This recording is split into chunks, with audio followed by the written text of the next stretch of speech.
Hello everybody, welcome to my channel. आज की video IRCTC पे होने वाली है। लेकिन वीडियो स्टार्ट होने से पहले मैं आज आप लोगों को कुछ बताना चाहता हूँ कि स्टॉक मार्केट में टोटल 5 से 7 हज़ार कंपनी के बीच में है। हमें सभी कंपनीज के बीच में ट्रेड करने की जरूरत नहीं है। हमें सिर्फ कुछ कंपनीज जो कि हमारी सभी कंडीशंस को मीट कर जाए, सिर्फ उन्हीं में सेफली अपने पैसे को इन्वेस्ट करने की जरूरत है, जिससे कि हम उसमें स्विंग ट्रेड करके और अपना एक अच्छा प्रॉफिट बना के बाहर निकल जाए। सभी कंपनीज में ट्रेड करने का मतलब ये नहीं है कि हमें सिर्फ एक ही दो स्टॉक में सारा पैसा डाल देना है। हमें एक अपने पोर्टफोलियो को काफी अच्छा वेल डाइवर्सिफाइड रखना है। मेरे हिसाब से आपको अपने पोर्टफोलियो में 20 से 25 स्टॉक तो मिनिमम रखने ही चाहिए। और इतनी अपॉर्चुनिटीज मार्केट में हमेशा रहती ही है। कहीं आपको कितनी अच्छी अपॉर्चुनिटीज 20-25 कंपनी कहाँ से मिलेंगी। आज मेरी इस चैनल पर ये 4th वीडियो है और चारों ही स्टॉक देख सकते हो कि मैंने आपको किस तरीके के एनालिसिस के साथ बताए हैं। ऐसी ही एनालिसिस के साथ अगर आप अच्छे से 20-25 कंपनियों को ढूंढेंगे तो आप भी मार्केट में लंबे टिक पाएंगे और जो कि बड़े प्लेयर्स हैं उनकी तरह एक सिग्निफिकेंट अमाउंट बना पाएंगे, ना कि उनकी तरह कि आए, लॉस हुआ और 3 महीने में हवा हो गई। तो चलो आईआरसीटीसी की बिजनेस एनालिसिस करते हैं।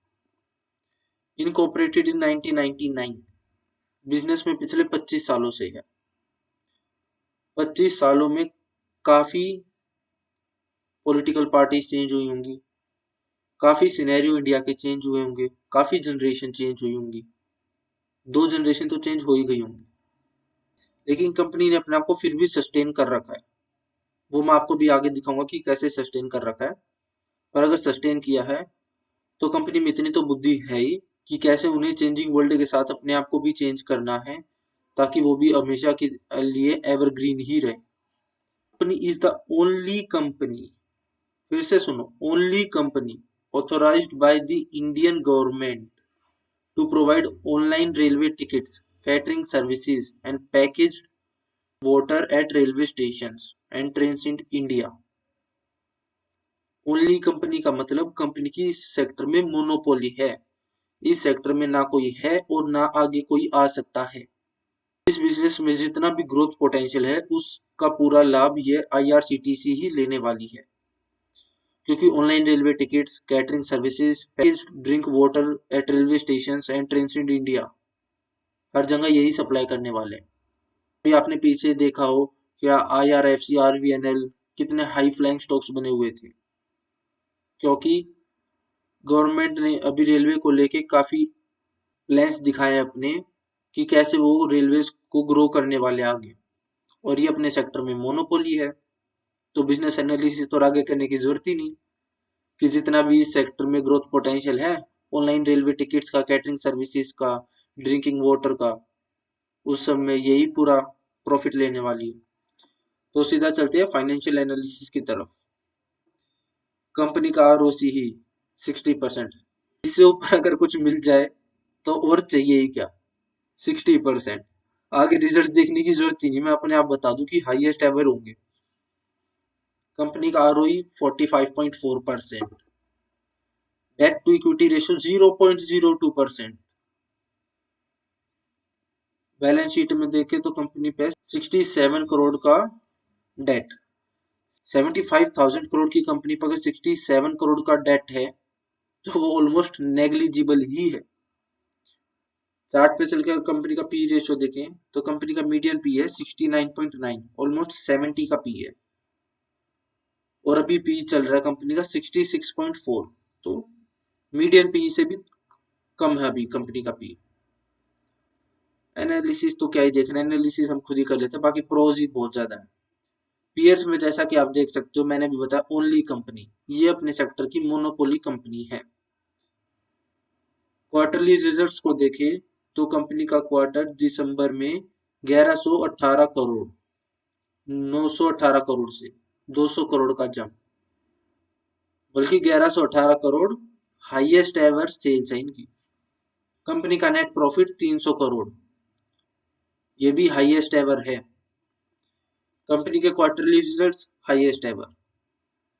प्रॉफिट एंड लॉस स्टेटमेंट में ईयर ऑन ईयर बेसिस पे देखें तो 4080 करोड़, ये भी हाईएस्ट एवर सेल्स है। 1106 करोड़, ये भी हाईएस्ट एवर है। 2015 से लेकर 2024 में कंपनी ने 9 साल में 131 करोड़ की नेट प्रॉफिट को 1106 करोड़, यानी लगभग 8.5 गुना। 9 साल में कंपनी ने अपना नेट प्रॉफिट 8.5 गुना कर लिया। इसलिए मैं स्टार्टिंग में कह रहा था बिजनेस एनालिसिस करते हुए कि कंपनी का ग्रोथ पोटेंशियल काफी अच्छा है और पूरे सेक्टर में मोनोपोली होने की वजह से पूरा प्रॉफिट इन्हीं को मिलेगा। तो आप देख रहे हो 9 साल में 9 गुना। बैलेंस शीट में देखें तो कंपनी ने 2015 से अपने रिजर्व्स को 400 करोड़ से लेके 2686 करोड़ का कर लिया, लगभग 6.5 गुना, 6 गुना। और डेट तो हमने स्टार्टिंग में देखा ही था, नेग्लिजिबल है। कंपनी के फिक्स एसेट्स भी 333 करोड़ के हैं। इन्वेस्टर में जाके देखें तो प्रमोटर्स सेम है। एफआईआई ने अपना स्टेक 7.34% कर लिया 7.11% से। डीआईआई ने अपना स्टेक 11.98% कर लिया 10.53% से। आप देख रहे हो बड़े प्लेयर्स कैसे अपना स्टेक बढ़ाए जा रहे हैं स्टॉक में। बल्कि रिटेल पब्लिक ने अपना स्टेक 19.97 से 18.28% कर दिया। हमेशा बढ़िया कंपनी में जब भी प्राइस नीचे हो तो बड़े प्लेयर्स ही उसमें अपनी एंट्री बना लेते हैं और छोटे प्लेयर्स कभी भी वहां एंट्री नहीं लेते।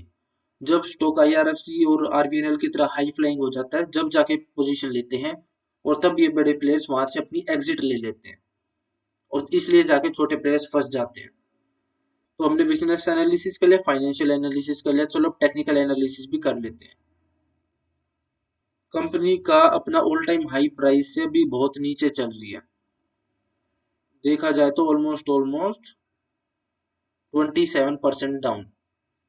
अगर कंपनी का हाईएस्ट एवर सेल्स हो, हाईएस्ट एवर नेट प्रॉफिट हो, कंपनी अपने सेक्टर में मोनोपोली हो, कंपनी का आरओसी 60% हो, तो इसमें टेक्निकल एनालिसिस चाहिए ही नहीं। इतनी सारी कंडीशंस मीट होने के बाद तो सीधा कहीं भी हो खरीद लो। अगर 30% नीचे अगर मिल रहा है तो खरीद लो, लाइफ टाइम हाई प्राइस पर बेच देना। ये तो होगी थोड़ी प्रो प्लेयर वाली बात है। बाकी हम अपने थोड़े लेवल पे आके एक बार टेक्निकल एनालिसिस भी अच्छे से कर लेते हैं। एक reverse head and shoulder pattern बन रहा है। इसका टारगेट हम मेजर करेंगे बॉटम ऑफ द चार्ट से लेके नेकलाइन तक और फिर इसको उठा के रख देंगे ऊपर नेकलाइन पर। हाँ, ये ऑलमोस्ट वही ऑल टाइम हाई प्राइस पर आ रहा है जो मैं कह रहा था। ब्रेकआउट भी देख लेते हो हुआ या फेल हो गया। नेकलाइन के ऊपर ग्रीन कैंडल की क्लोजिंग है और उसके ऊपर यहाँ पर फिर एक इसने ब्रेकआउट को कंफर्म करा है, तो हमारा टेक्निकल चार्ट पैटर्न भी सक्सेसफुल हो गया। बिजनेस और फाइनेंशियल तो कंपनी के बहुत ज्यादा अच्छे हैं ही और कंपनी का चार्ट पैटर्न भी। मैं हमेशा अपनी वीडियो में बोलता था कि अगर कंपनी के लाइफ टाइम हाई रिजल्ट्स हैं, हाईएस्ट एवर रिजल्ट्स हैं, तो कंपनी को लाइफ टाइम हाई प्राइस पर बेचो। इसका टारगेट ये लाइफ टाइम हाई के पास निकला है। हाल फिलहाल इलेक्शन की वजह से प्राइस कंसोलिडेट कर रहा है। इलेक्शन तक तो मेरे ख्याल से ऐसे ही कंसोलिडेट करेगा अभी 1 सवा महीना और उसके बाद कुछ मूवमेंट होगी। अगर आप देखो तो ब्रेकआउट कंफर्म हुआ यहाँ हरी कैंडल पे और इसके बाद हमें यहाँ रेड कैंडल पे अगले दिन पोजीशन लेनी थी और प्राइस उससे भी नीचे मिल रहा है, तो ये तो हमारे लिए और भी अच्छी बात है। हम यहाँ बाई करेंगे और यहाँ सेल कर देंगे हाईएस्ट एवर प्राइस पे। ये होगा ऑलमोस्ट 36.73% ऑफ गेन।